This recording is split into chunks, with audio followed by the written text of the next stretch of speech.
Agree with John McCain politically. I did not necessarily like some of the things that he represented or some of the things that he said from a political vantage point. I didn't, the fact that Arizona was one of the last states to ratify the Martin Luther King Day, and he was opposed to it, which is silly to me because black people will celebrate anything for a day off. For a 3-day weekend, we'll celebrate Klan Day. I ain't gonna make the rally. All my sheets is dirty, so I can't do that. But I'm gonna sleep late and barbecue like I do for every great holiday. But he was a man who, in the end, exhibited principles. In the end, when he first ran against President Obama, and people would malign him and castigate him and call him say he was a Muslim, he would take great pains to correct them.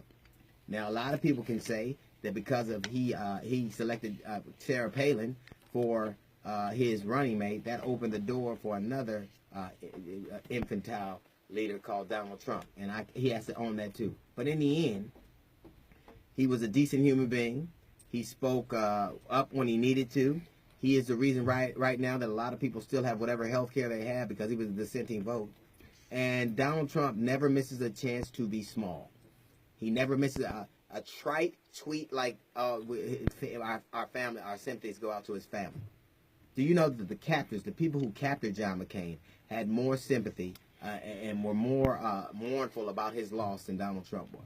Donald Trump refused to keep the flag at half-mast, which you do for anybody. You should at least keep it at half-mast until the man is in the ground. He refused. He kiboshed, a longer sentence, a longer statement on the John McCain. He's not invited to a funeral. Let me tell you something. When you are dying and you still have time to hate somebody, they're trifling. And this is the second old white person that didn't let him come. Barbara Bush didn't want him to come either.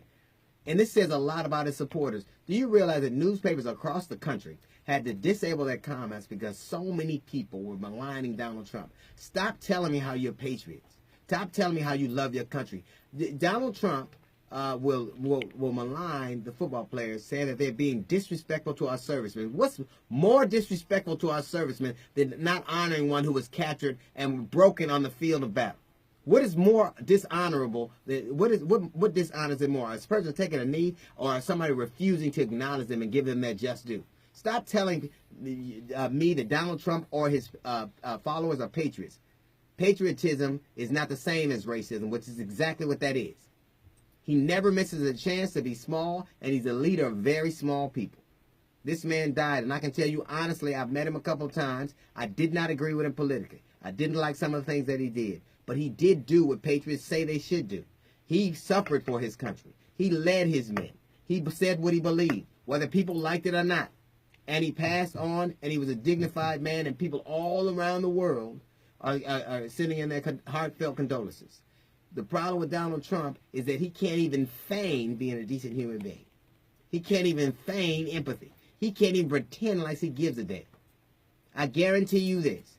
If John McCain had died, instead of dying from brain cancer, had died from a legal immigrant, Donald Trump wouldn't be able to stop tweeting about it. He wouldn't be able to stop talking about it, and neither would his supporters.